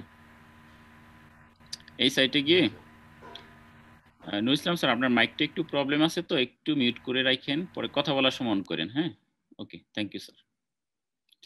তাহলে এই সাইড থেকে আমরা ইমেজ কম্প্রেসের যখন দিব তখন হচ্ছে আমরা কি করতে পারবো, আমি আরেকবার দেখাচ্ছি সবাইকে, এটা গুরুত্বপূর্ণ, আমিও অনেক ব্যবহার করি এটা, কারণ আমরা ওয়েবসাইটে ইমেজ দিতে গেলেই আমি এটা ব্যবহার করি বেশিরভাগ সময়, কারণ এখানে একসাথে অনেকগুলাকেও কি করা যায়, ছোট করে ফেলা যায়, ফটোশপে করতে অনেক সময় লাগে। তখন আমরা এখানে আপলোড দিব ইমেজ, আপলোড ক্লিক করবেন। ফটোশপে কিন্তু স্যার ভিজিবিলিটি কমে যায়, ফটোশপে ভিজিবিলিটি কমে যায়। আমি আমার ইমেজগুলো ছোট ছোট করে দিয়েছি স্যার, জি জি, ইমেজ আর এখানে দেখেন, এখানে মজার বিষয় হচ্ছে আপনি একসাথে, যেমন আমি এখানে 4টা কি করলাম, সিলেক্ট করলাম, ওপেন দিলাম, 4টাই চলে আসবে, 4টা চলে আসবে, আমি একসাথে 4টাকে ছোট করে ফেলতে পারবো। এভাবে আপনি 8টা 10টা দিতে পারেন, নো প্রবলেম, যতবার খুশি ততবার দিতে পারেন, কোনো পেড বলবে না যে পেড। তারপরে 90% কে আমরা কি কমাইতে থাকবো, 50% দিব, 30% দিব, 20% দিব, যত কম দেওয়ার পরে কোয়ালিটি ভালো থাকে আমরা সেটা দিয়ে বারবার চেষ্টা করব। তাহলে আমি 50% দিয়ে করেছিলাম, সুন্দর হয়েছে আমার ইমেজ। তারপরে আমি কম্প্রেস ইমেজ যখন এটা দিব, নুর ইসলাম স্যার আপনার জন্য আবার দেখাচ্ছি। তারপরে দেখেন আমার এই 4টা ইমেজ ছিল 2.3 MB, এখন হয়ে গেছে মাত্র 291 KB। এখন ডাউনলোড দিলাম, ডাউনলোড হয়ে গেছে, শেষ। যখন আপনি 4-5টা একসাথে দিবেন তখন জিপ হয়ে ডাউনলোড হবে, জিপ এখন জিপ হয়ে গেছে, তখন জিপটাকে আনজিপ করে নেবেন। আমি ওপেনে দিলাম, ওপেনে দেওয়ার পরে জিপটা কি, এখানে জিপ, এই যে জিপটা আনজিপ হয়ে গেছে, এই জিপ। তাহলে দেখেন কত, মাত্র 100 কেবির নিচে সবগুলো চলে আসে। কোয়ালিটি, হ্যাঁ কোয়ালিটি দেখেন, আপনাদের ছবি, এগুলো কোয়ালিটি ভালো রয়েছে, আগের মতোই কোয়ালিটি ভালোই রয়েছে, কোয়ালিটি দেখেন ভালোই রয়েছে। তাহলে এভাবে আমরা করতে পারি আর কি। আচ্ছা, তাহলে আমরা বাকি অংশটা আবার দেখি, তারপরে আবার কোশ্চেন নিয়ে আলোচনা করি। ঠিক আছে স্যার, এটা resizeimage.com স্যার নাকি স্যার এটা? হ্যাঁ হ্যাঁ, আমি চ্যাটে লিংকটা দিয়ে দিয়েছি, চ্যাট থেকে লিংকটা নিয়ে নেন স্যার। স্যার আমি তো পাবো না, আবার দিয়ে দেন স্যার, কারণ আমি তো পরে জয়েন করলাম আবার স্যার। লিংকটা আচ্ছা, দিয়ে দেন স্যার kindly। আমি চ্যাটে আবার দিয়ে দিতেছি, জি স্যার। resizeimage.net দিয়ে দিলাম sir, sir thank you sir. আরো দিয়ে দিলাম। আচ্ছা, এখন আমরা তাহলে মূল পর্বে চলে যাব। এখন আমরা যে বিষয়টা দেখব সেটা হচ্ছে আর্টিকেল রিডেবিলিটি। আমরা ইমেজ রিসাইজ এই অপশনটা ইতিমধ্যে দেখে ফেলেছি, কিভাবে আমরা ইমেজ অপটিমাইজ করতে পারি। এটা আমরা ফটোশপ দিয়ে করতে পারি, ইলাস্ট্রেটর দিয়ে করতে পারি, এবং আমরা অনলাইনে টুলস ব্যবহার করে করতে পারি, যে যেভাবে স্বাচ্ছন্দ্য মনে করি সেভাবেই করব। তারপরে আর্টিকেল রিডেবিলিটি, এই বিষয়টা হচ্ছে যে পাঠক পড়ে কতটা আর্টিকেলটাকে পছন্দ করলো, এটা কতটুকু কি বলা যায়, গ্রাহকের কাছে পৌঁছাতে পেরেছে, গ্রাহক কতটা সহজ মনে করেছে, নাকি অনেক বেশি দুর্বোধ্য, বুঝে নাই, এরকম বিষয়গুলো আমাদের লেখা উচিত হবে না। আমরা সহজভাবে ছোট ছোট সেন্টেন্সের স্ট্রাকচারগুলো যাতে এত বেশি জটিল না হয় এদিকে আমরা খেয়াল করব, এবং সহজ সরল ভাষায় লেখার চেষ্টা করব, তাহলে এটা পাঠকের কাছে গ্রহণযোগ্যতা পাবে। এবং এই রিডেবিলিটি চেক করার জন্য আমরা কি করতে পারি, টুলস ইউজ করতে পারি। সেটা হচ্ছে আমরা যে এসইও টুলসগুলো ব্যবহার করি, ইয়োস্ট এসইও অথবা র্যাঙ্ক ম্যাথ, ওগুলোর মধ্যে আমরা রিডেবিলিটি দেখতে পারি যে আর্টিকেলটা কতটুকু রিডেবিলিটি বা রিডেবল আছে, এবং এগুলোর জন্য আমরা আরো টুলস ব্যবহার করতে পারি। আমরা একটি ফ্রি টুলস ব্যবহার করতে পারি, সেটা হচ্ছে স্মল এসইও টুল, ওটার মধ্যে আমরা রিডেবিলিটি চেক করতে পারি। আচ্ছা, তবে এটা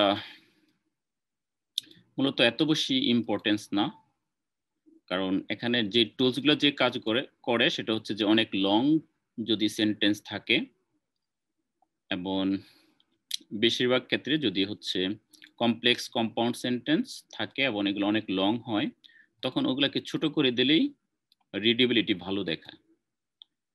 এই জন্য আমরা সব ক্ষেত্রে একবারে যে সিম্পল সেন্টেন্স ব্যবহার করবো সেটা না, তবে আমরা চেষ্টা করবো যাতে পাঠক বুঝতে পারে আমাদের লেখাগুলো।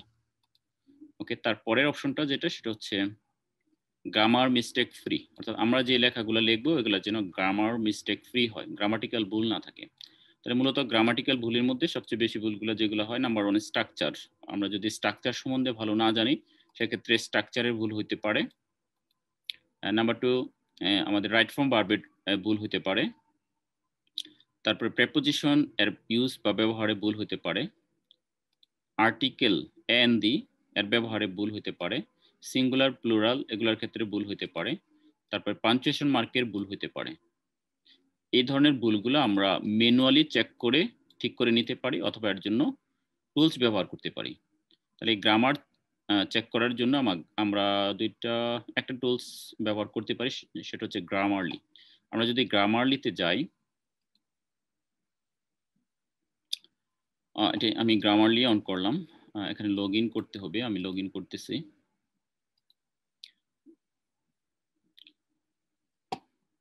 এখানে একটা ইমেল দিতে হবে, আমার ইমেলটা আগে থেকে দেওয়া আছে।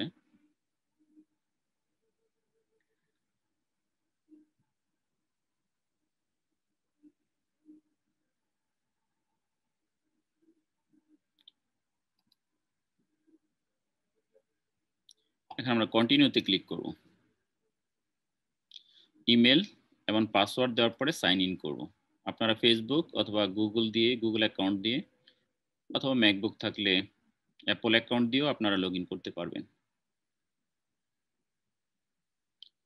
আচ্ছা, গ্রামারলিতে লগ ইন করার পরে app.grammarly.com এই লিঙ্কটা চলে আসবে এবং গ্রামারলি একটি অ্যাড অন আছে, এটা আমরা গুগলে একটা এক্সটেনশন রয়েছে সেটা অ্যাড করতে পারি। তাহলে আমরা অনলাইনে যেখানেই কোনো কিছু লিখবো সেখানেই যদি কোনো ভুল হয়, গ্রামাটিক্যাল ভুল হয়, সে ভুলটা আমাদের রেড মার্ক করে দেখিয়ে দিবে এবং আমরা ওগুলো ঠিক করতে পারবো। আচ্ছা, তাহলে এখানে আসার পরে আমি আগে অনেকগুলো ডকুমেন্ট এখানে চেক করেছি, এগুলো লিস্ট দেখাচ্ছে। তাহলে আমরা নিউ ডকুমেন্টে যাব। নিউ ডকুমেন্টে গিয়ে আমরা নতুন কিছু লেখা, যেগুলো আমাদের আগে থেকে লেখা আছে এরকমের লেখা আমরা কি করব, add a title we hope you will। ওকে, তাহলে এখানে আমরা পেস্ট করে দিতে পারি অথবা লিখতে পারি, তাহলে যদি কোনো ভুল হয় সে এখানে ধরে দিবে। যেমন আমরা যদি একটু লিখি, যেমন I am হওয়ার কথা, যদি লিখি I are a teacher। তাহলে I এর সাথে আমরা জানি নরমালি কি হয়, I am হয়। তাহলে আমি লিখছি কি I are, ভুল করে লিখছি যাতে ভুলটা ধরে কিনা দেখানোর জন্য একবারে ছোট একটা সেন্টেন্স লিখলাম, I are a teacher। তাহলে এখানে আমরা যখন মাউস ক্লিক করব তখন সে আমাদের শো করবে যে এখানে সঠিক কোনটা হবে। এই যে এখানে দেখাচ্ছে সঠিক হবে কি am। তাহলে আমরা am এ ক্লিক করলে এটা সঠিক হয়ে যাবে।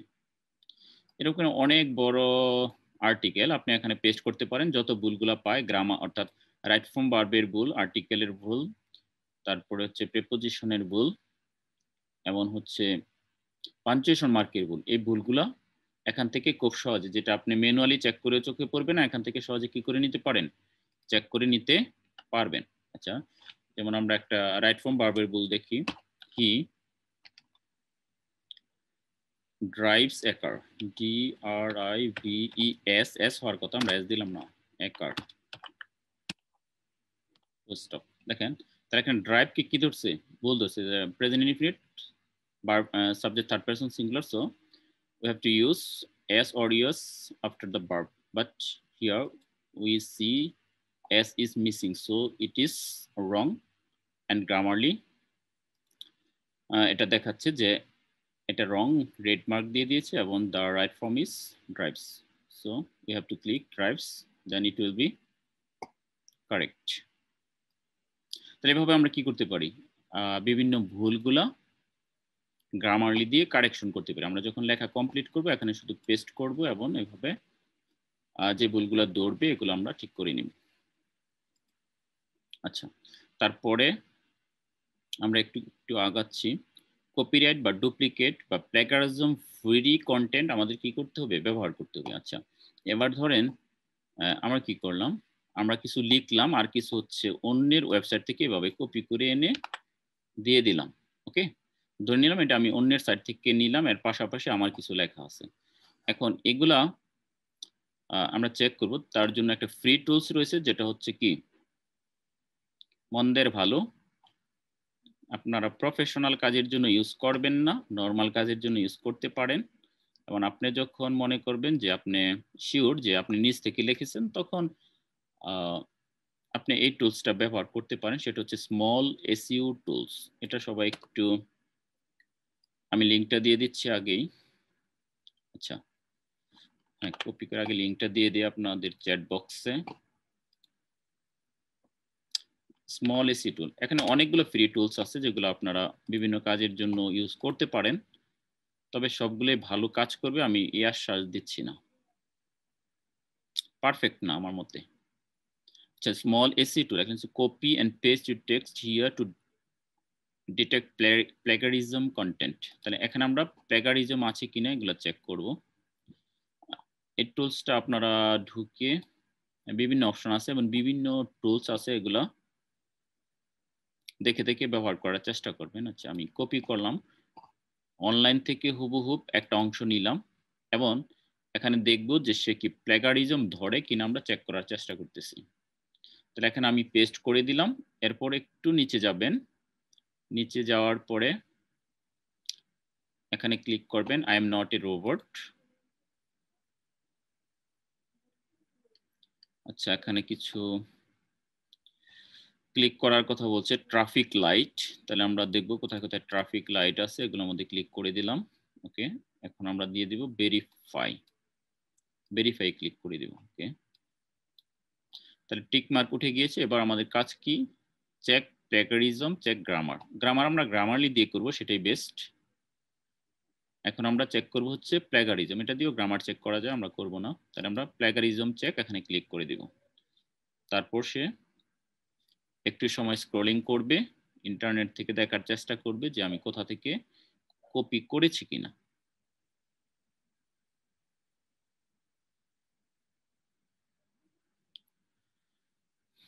কাজ করতেছে এর উপরে, তখন আমাদের নিয়ে যাবে শেষ হলি। আচ্ছা, এখানে চেকিং করতেছে, মাত্র 100% থেকে 3% হয়েছে, 4% হয়েছে, হচ্ছে, কাজ করতেছে। আচ্ছা, ও বাবা, দেখেন আমরা যেহেতু হুবহুব কপি করে নিয়ে এসেছি, এর জন্য এখানে লেখা হচ্ছে কি কমপ্লিটেড 100% চেকড, অর্থাৎ 100% প্লেগারিজম, অর্থাৎ পুরাটাই প্লেগারিজম। তাহলে আমরা যা কপি করে এনেছি এখানে পুরাটাই হচ্ছে কি প্লেগারিজম, আমাদের নিজের কিছুই নাই। আচ্ছা,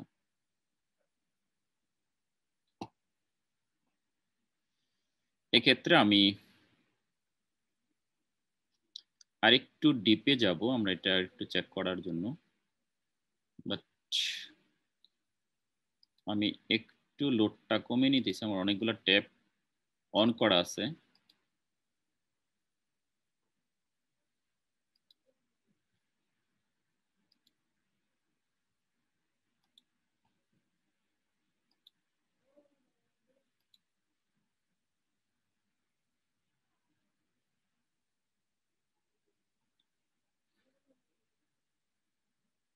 আচ্ছা, আমরা এখান থেকেই বোঝার চেষ্টা করি।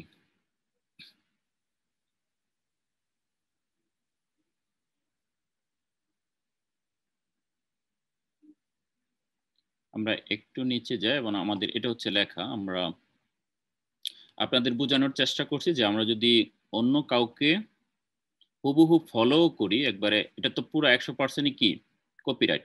আমরা এবার একটু চেষ্টা করি যে আমরা কিছুটা চেঞ্জ করব। কিছুটা চেঞ্জ করলে কি ঘটে আমরা একটু দেখার চেষ্টা করি। এখানে লেখা আছে কি Titleist hybrid is an emerging self branching convertible step system back that weight only 5.6 IBS. তাহলে আমরা একটু চেষ্টা করি, ঘুরিয়ে লেখার চেষ্টা করি। আমরা এখানে অ্যামাজিন বাদ দিলাম। is a nice self branching convertible step systems back.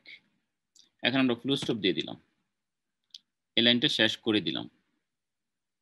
এখানে দ্যাট এর পরিবর্তে আমরা লিখে দিলাম and it's হবে it's white IT apostrophe s দিলাম and it's white only এত IBS। তাহলে আমরা এই প্রথম লাইনটাকে ভেঙে দুইটা করে দিলাম, একটু চেঞ্জ করে দিলাম। এবার দেখি তারা কি করে। আবার I am not robot click করলাম,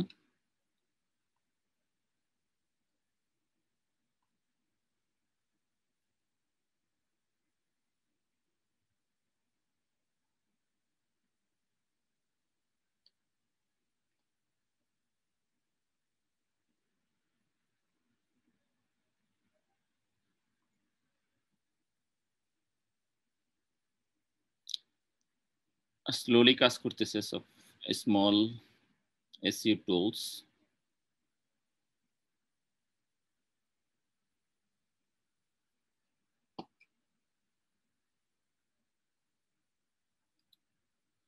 আচ্ছা এটা হোক, আমি পাশাপাশি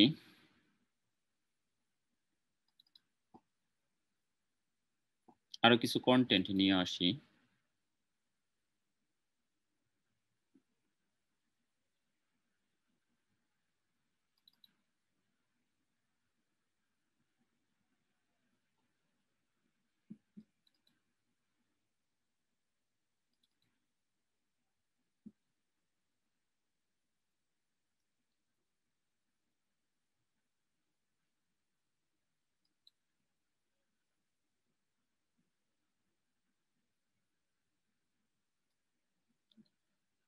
এটা অনেক সময় নিতেছে, আমরা কি রিলোড দিব?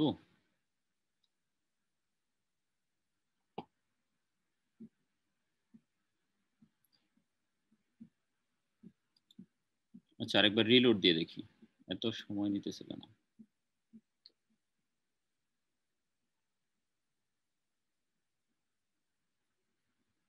আচ্ছা আমি এখানে যেটা বোঝানোর চেষ্টা করতেছি যে এভাবে যদি আমরা একটা সেন্টেন্সকে ভেঙে দেই, স্ট্রাকচারটা পরিবর্তন করে দেই, তাহলে স্মল এসি টুল ধরতে পারবে না যে এটা কপিরাইট। সে দেখাবে যে এটা কপিরাইট মুক্ত।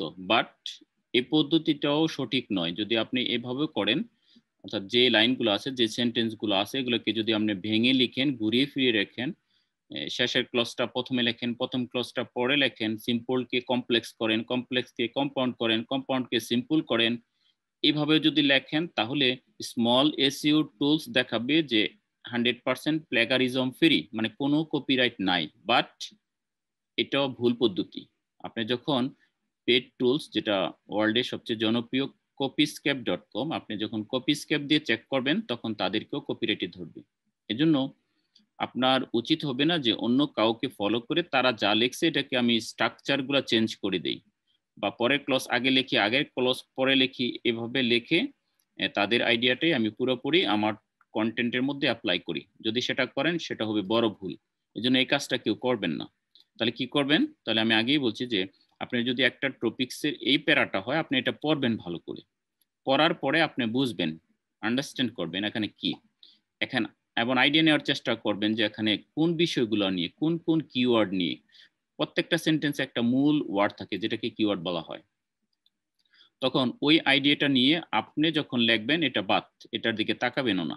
তখন আপনি নিজ থেকে বাদ এটা দেখবেন, এটা দেখলেই মনে হবে যে এটার সাথে এটা মিলাই, ওটা মিলাই, এরকম করবেন না। আপনি হুবহু শুধু পড়বেন, পড়া শেষ, আগেরটা আর দেখবেন না। এখন আপনার মতো করে আপনি লেখা শুরু করবেন এবং পরবর্তীতে দেখবেন যে এটার সাথে আপনার মিলবে না। আর যদি কোনো কারণে এরকমের তিনটা, এখান থেকে ধরেন এই তিনটা ওয়ার্ড মিলে গেল, আবার এগুলা কোনো কিছু মিলে না, এগুলা কোনো কিছু মিলে না, এখানে এসে এই দুইটা ওয়ার্ড আবার মিলে গেছে, তখন এই অংশটাকে কপিরাইট ধরা হবে। বাট এই স্মল এসইও টুল সেটা ধরতে পারবে না, সে মনে করবে 100% কারেক্ট। তাহলে আমি এটাই বোঝানোর চেষ্টা করছি যে এরকম কাজ করবেন না, পুরাটাই নিজ থেকে লিখবেন এবং সেটাই হবে ন্যাচারাল।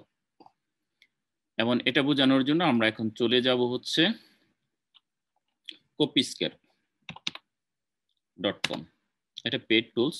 প্রতিবার সার্চ দিলে এখানে কিছু সেন্ট কাটা হয়।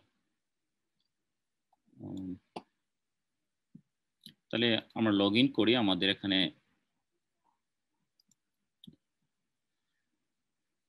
তাদের কিনা আছে। আমরা এখানে $20 এর সার্চ কিনেছিলাম, এখন আমাদের মাত্র $2 রয়েছে, আবার এখানে লোড করতে হবে।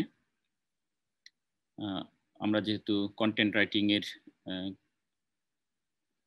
জন্য, অর্থাৎ আমাদের ওয়েবসাইটগুলোর জন্য আমরা কন্টেন্টগুলো পাবলিশ করি এবং এটা দিয়ে চেক করি, যখন 100% প্লেগারিজম ফ্রি হয় তারপরেই কি করি আমরা পাবলিশ করি। এজন্য দেখেন আমাদের প্রতিবার সার্চ দেওয়ার পরে একটা $1 কেটে নিবে, সেটা সেন্ট হিসেবে আর কি। হয়তো প্রতি 1000 ওয়ার্ডের জন্য তারা মেবি 9 থেকে 10 সেন্ট পরিমাণ কেটে নেয়। আচ্ছা, এখন দেখেন যে $2.52 রয়েছে। আমরা যখন এখানে সার্চ দিব, আমি স্মলের সাথে তফাৎ, অর্থাৎ এটার সাথে তফাৎটা বোঝানোর চেষ্টা করতেছি, বাট এখানে তাদের সাইটটাই হয়ে গেছে, লোডিং হচ্ছে। মানে ফ্রি, তো ফ্রি যেটা বলে সস্তার 3 অবস্থা। আচ্ছা, আমি নতুন করে ঢোকার চেষ্টা করি, দেখি কি করে।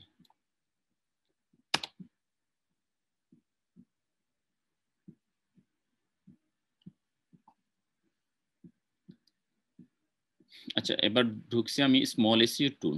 তাহলে এখানে তাদের অনেক টুলস আছে, যে আর্টিকেল রিরাইট। দেখেন এই ভুলটা কেউ করবেন না, আর্টিকেল রিরাইট অর্থাৎ এখানে আপনি আর্টিকেল দিবেন, এটাকে এই টুলসে কি করবে, এই সিমিলার যে ওয়ার্ডগুলো আছে, অর্থাৎ কিছু কিছু ওয়ার্ডের যেগুলো অ্যাডজেক্টিভ এবং হচ্ছে অ্যাডভার্ব, এগুলোকে সিমিলার ওয়ার্ড দিয়ে পরিবর্তন করে দিবে এবং যে লেখাটা ছিল এটাকে পরিবর্তন করে আপনাকে নতুন একটা লেখা দিবে, সেটা হচ্ছে আর্টিকেল রিরাইট।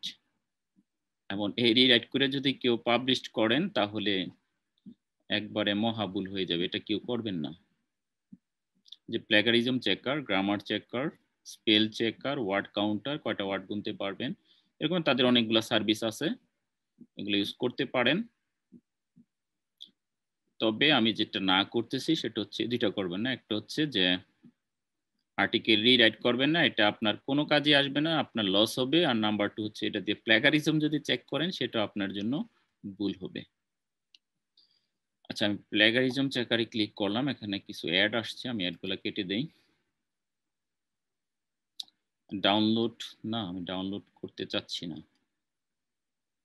প্লেগারিজম চেকার এখানে আমি কপি করে রেখে দিয়েছিলাম এটা রিলোড দেওয়ার আগে। তাহলে আমরা একটা সেন্টেন্সকে এখানে কি করেছি, এই সেন্টেন্সটাকে আমরা একটু চেঞ্জ করেছিলাম একটু আগে, তাই না? এখানে একটা ফুল স্টপ দিয়ে দিয়েছিলাম, আমরা আরেকবার দেই, আর এখানে আমরা এন্ড দিতে পারি, and it's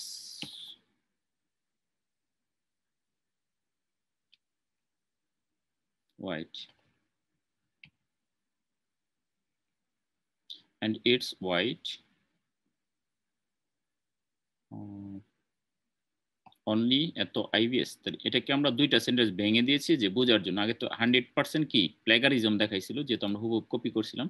এবার যেহেতু এইটুকু আমরা, অর্থাৎ তারা যেটা ধরতে পারবে না, এইভাবে আমরা কি করে দিলাম, একটু চেঞ্জ করে দিলাম। এবার আমরা ক্লিক করি আই এম নট রোবট।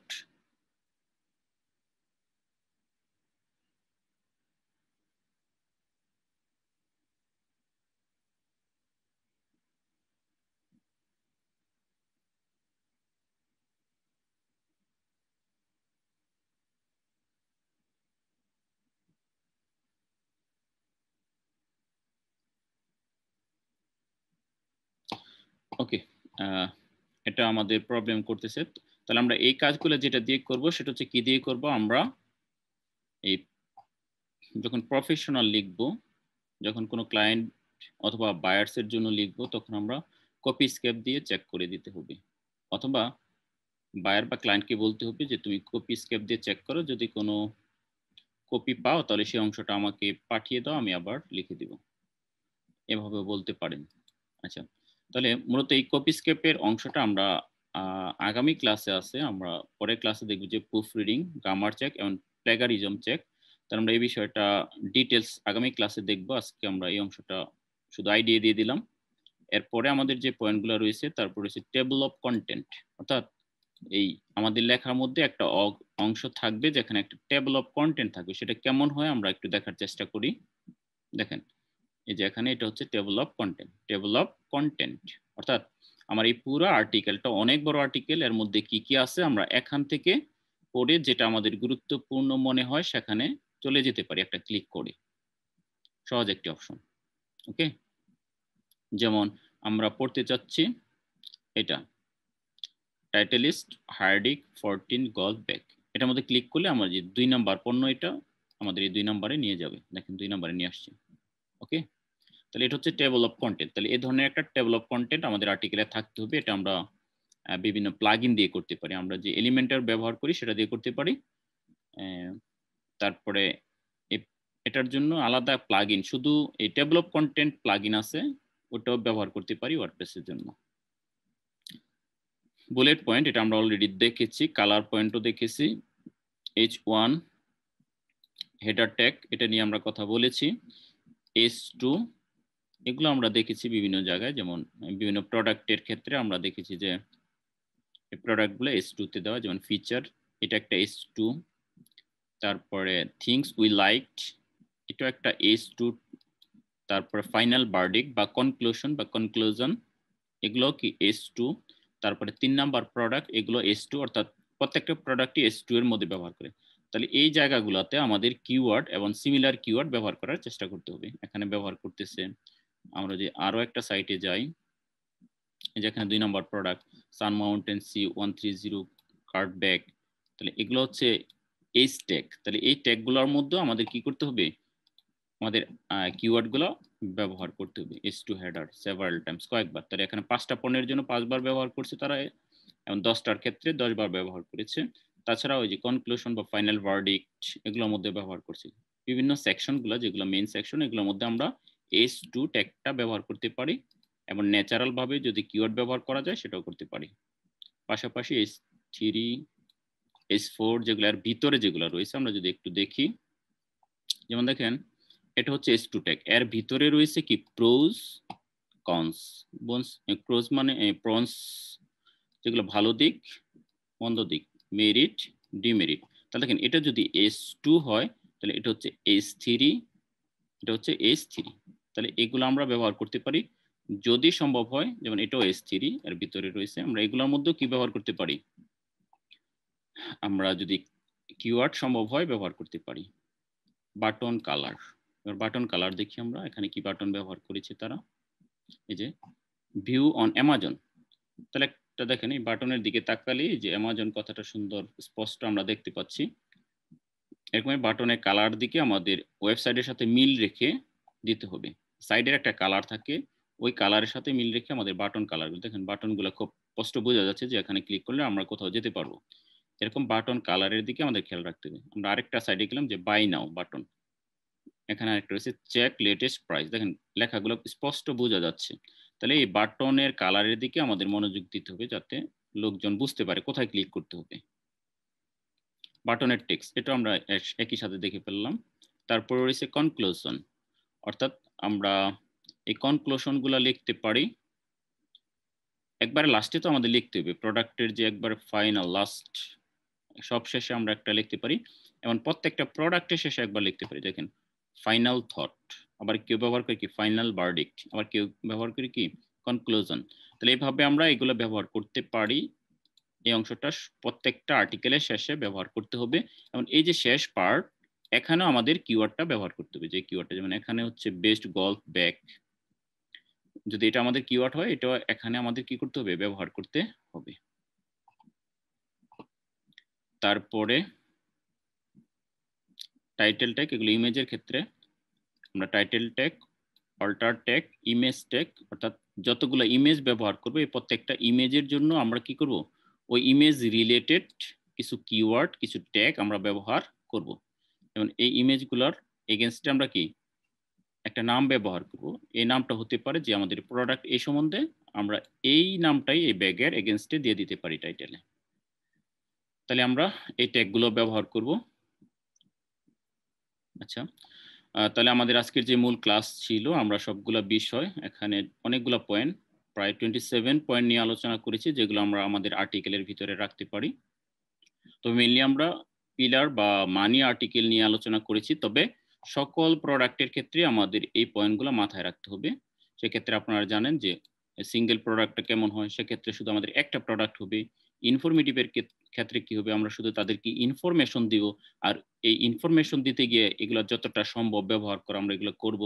কোশ্চেনের ক্ষেত্রেও আমরা একই রকম এই ফর্মুলাগুলো যতটা বেশি সম্ভব ব্যবহার করার চেষ্টা করব। তবে এই সবগুলো আমরা ব্যবহার করার সুযোগ পাবো যেগুলো পিলার আর্টিকেল বা মানি আর্টিকেল ওগুলোর মধ্যে। ধন্যবাদ সবাইকে যারা ইউটিউবে আমাদের সাথে আছেন, আপনাদেরকে অসংখ্য ধন্যবাদ। যারা অলরেডি আমাদের চ্যানেলটি সাবস্ক্রাইব করেছেন তাদেরকে অসংখ্য ধন্যবাদ। যারা এখনো সাবস্ক্রাইব করেননি অনুরোধ রইল সাবস্ক্রাইব করে নেবেন, এবং এ ধরনের অ্যাডভান্স লেভেলের আরো অনেক টিউটোরিয়াল আমাদের সাথে থাকলে পাবেন। আমরা চেষ্টা করব আপনাদেরকে ফ্রিতে এই টিউটোরিয়ালগুলো দেওয়ার, তাই আমাদের সাথে যুক্ত থাকুন। যারা আমাদের সাথে জুমে আছেন রাত্রিবেলা অনেক কষ্ট করে আমাদের সাথে যুক্ত আছেন তাদেরকে অসংখ্য ধন্যবাদ। আমরা এখন আপনাদের নিয়ে বিভিন্ন কোশ্চেনের আলোচনা করব, তাই আবারও আপনাদের সবাইকে স্বাগতম জানিয়ে আমাদের আজকের নির্ধারিত এই ক্লাসটি আমরা এখানে শেষ করতেছি। আমরা আগামী ক্লাসে প্রুফ রিডিং, কিভাবে আমরা প্রুফ রিডিং করব ম্যানুয়ালি এবং সফটওয়্যার দিয়ে, গ্রামার চেক করব কিভাবে, এবং প্লেগারিজম চেক করব কিভাবে, ফ্রি টুলস দিয়ে এবং পেড টুলস দিয়ে, এগুলো ডিটেলস দেখবো হচ্ছে আগামী ক্লাসে। সে পর্যন্ত সবাই ভালো থাকুন। ধন্যবাদ সবাইকে।